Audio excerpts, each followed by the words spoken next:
Mr. President, Mr. Secretary General, fellow delegates, ladies and gentlemen, we, the United States, argue that Libya-DC should remain under the list of nations accused of supporting global terrorism. Regardless, even if Libya-DC is not directly responsible for the attacks or any full involvement, they at the very least have aided various terrorist organizations. The U.S. values the safety of its citizens above all else and will continue to protect them from possible dangers of Libya-DC terrorist attacks because of their associations with the Flight 858, killing 115 innocent people.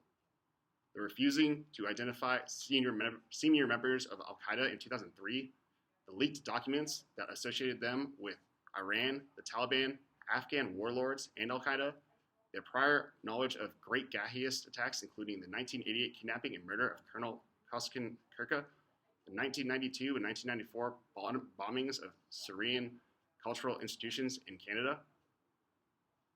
Thomas Bucco once said, "A terrorist is identified not just as someone with a gun or a bomb, but anyone who spreads ideas contrary to Western and Christian civilization." By Libya-DC participating and communicating with these groups, and by having prior knowledge of the Gahiist attacks, it makes them guilty of supporting their ideas and their values. The extensive collaboration that Libya-DC shared with these groups shows their involvement in strengthened their actions. State sponsors of terrorism deter the efforts of the United States and the international community to fight terrorism. Countries on our terrorist list provide a strong foundation for terrorist groups. Without state sponsorship, terrorist groups such as the Gahiist will have difficult time securing funds, weapons, and secure areas that they need to design and carry out attacks. The United States will continue to demand that Libya-DC break off the support they give to the Gahiist, and Libya-DC will stay on our list of state sponsors of terrorism until there is sufficient evidence that they have cut off all ties to the Gahiist. The U.S. values the safety of its citizens above all else. It will continue to protect them from possible dangers of Libya-DC terrorists.